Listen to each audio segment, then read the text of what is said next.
The earliest version of SharePoint, which was called Team Sites, was really only good at a couple of things. You could create websites, and you could create lists, and then you could create and share documents, but you could share them in a central location without needing to attach them to email.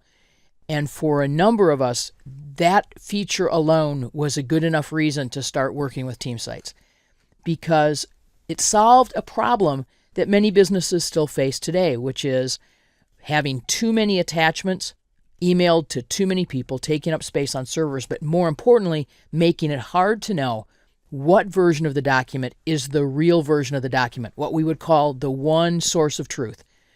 Let me give you an example. If I have a document like the Landon event planning letter, and I'd like to have the members of my team review it, one option is to attach it to an email message. And if I have 5 other people on my team, simply attaching that document to an email message creates 6 new versions, because I had one stored somewhere, perhaps in my documents folder or a network share, and now I've created a new one that's in my sent items folder, and another copy for each of those folks. But that's just where the craziness begins, because if each of them starts editing it, they don't get to see the changes anybody else made. They only get to see their own work. And the way people will get around that is to say, well, let's reply all and share our changes with each other. So I start out by creating 6 new versions. Now we have 36 new versions, 72 new versions, and so on. And ultimately, we don't know whose version is the real version anymore, because we all have real versions. We've invested our time in them. With SharePoint, I get to send someone a link to a document, and every single one of the people who's working with that Landon event planning letter will be working with exactly the same document. If one person makes comments on it, everybody takes advantage of that. And so sharing is a core reason for this product and why it's called SharePoint as opposed to Website Point or Composite Point or any of the other features. SharePoint is all about being able to share documents and build a collaborative environment and make it easy for teams to work together.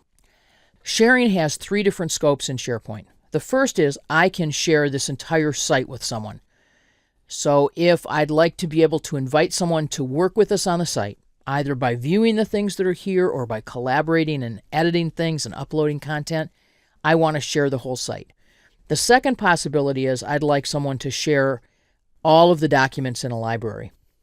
And again, I can have them have different levels of permission in that sharing, but the easiest way to think of it is editing or viewing documents. And finally, I can give those same types of permissions, editing or viewing, to a specific document or to a document folder. Let's see how this works. First, to share a site. Be anywhere in the site. It doesn't really matter where you are. And this share button at the top next to follow and edit, those are site level commands. If I click share, I'll have the opportunity to invite someone to the site. And if I begin typing a name, for example, even my own name, notice that it will show me who I can share this site with. By default, it's going to send an email. You don't even see that, but there's an option that says you've been invited to this site as a contributor, as someone who has full control, a site owner, someone who can read, or someone who can only view. Notice by default, an email message is sent and the person is invited to contribute. Those are the default settings. If you want to include additional information, you do that right there and it's added to that same email message, which will come from SharePoint. If I want to see who this site is already shared with, I can click and notice that the company administrator and myself are the 2 people who this site is already shared with. But once you have added 1 or more people, as many as you wish, you can then share this with them. I'm going to cancel this because I don't want to share the site with anyone else right now. Second possibility, I want to share a document library. To do that, I need to be in the document library. So I'm going to click on Documents so that I'm seeing a library tab. That's my clue that I'm in a library rather than just seeing that library on the home page of a site. To be able to share the entire library, I need that library tab. Click Library. All the way to the right, you'll have a settings group that has the settings for the library, workflow settings, but in between those, who it's shared with. Click Shared With. a similar dialog box opens, and you can see who it's shared with, but then you can invite people. And in this library, they have the ability to edit or to view. So if I wanted to add myself here, same thing. Notice there's a checkbox that says share everything in this folder, even items with unique permissions. We will be working more with permissions later in this course, but it's possible that I might have some items in this folder that, even though the folder itself is set that everyone who's a member of the site can edit, perhaps I have 2 or 3 documents that people can only look at. With this checkbox checked, I'm sharing everything in the folder, even those items. And notice, always an email is being sent, even if I didn't choose it, because it's chosen by default, unless you turn that off. So this is how I would share this entire library with someone. Third possibility, I want to share a document with someone. So I'm going to share weekly assignments. Now, if I select this, and I can simply go back to Browse to hide the ribbon. With 1 document selected, I can use Share here. With 2 documents selected, no, I can only share 1 document or 1 folder at a time. When I click Share, similar dialog box. You shouldn't be shocked at all about this.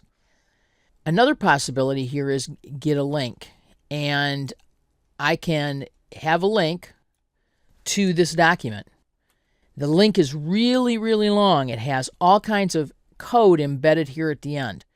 This is a great time for me to tell you about a fabulous feature in this version of SharePoint, and it's called a durable link. With the durable link, even if I change the name of this document or I move it somewhere else in SharePoint, this link will still work. So this durable link, or think of it also perhaps as a permalink, is a link that will always point to the document unless I move it completely out of this set of SharePoint sites, someplace totally different. But as long as it is in my set of SharePoint sites, what's called the site collection, which we'll talk more about later, even if it's in a different library, even if it's in a different site, this link will still work. Now, there's times that's not exactly the case. For example, if I download this document and delete the version that's here and upload weekly assignments again, that's not the same. It's a different upload of the document. But as long as I'm simply opening and closing it, moving it around within SharePoint, this link is going to be good. And the reason that this link is good is not the first part of it, but it's this very long code at the end, which is a unique ID for this document, a GUID. If I wish, I can copy this and send this link to someone else. And in this case, I'm going to need to allow Internet Explorer to access the Windows clipboard. But I can paste this in an email. I can post this link somewhere on a site. I can shorten it up using a tool like Bitly, so I have a nice, easy-to-read link. I can create a QR code for this link. Lots of things I can do. And I also have the ability to open this link on a phone. And that's kind of cool because it automatically generates a QR code for me to be able to use. Given that I'm sharing this document with other people, lots of ways to make it really easy. On a website, by putting a QR code on a poster so someone can pick it up with a phone and so on. And again, I can see who it's already shared with. So if I wanted to send an invitation, just a really straightforward invitation to Colleen and say, can you please check the formatting on this document? Thanks. Remember, she's going to get an invitation, and I'm going to share this document. Now, if we go back and click the menu for weekly assignments, notice at the bottom, shared with Colleen Savory and the company administrator, both. Even though she hasn't received or opened this invitation yet, it still notes that this document is being shared with her. If I go back to shared with, and I decide I don't want to share this document separately anymore, I can stop sharing on it. Notice that it disables guest links, extra invitations, and removes all the users from the files except myself and anybody else who owns it. And so I can stop sharing this. In other words, I don't have to have a real big strategy for how I'm going to end sharing All I need to do is share it with the people I need to have review it in the next 10 days, for example, and then go in and stop sharing when I'm done. It's nice to send them an email or in the initial invitation to say, I'm sharing this with you for a week. I'll remind you just before I stop sharing, but please make arrangements to review it during that time.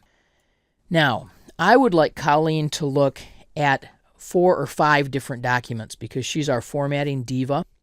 I can continue to share them with her one at a time, but it's actually easier if I put them in a folder because I can share a folder. I'm not big on folders in SharePoint. I think most of the time when we create folders, it's out of the impulse that we would have had, for example, in Windows, where we'd use folders to be able to organize and to label a set of files together. And we'll talk about better ways to do that in SharePoint because indeed SharePoint was created to address that Windows issue, to be able to provide more data about our files.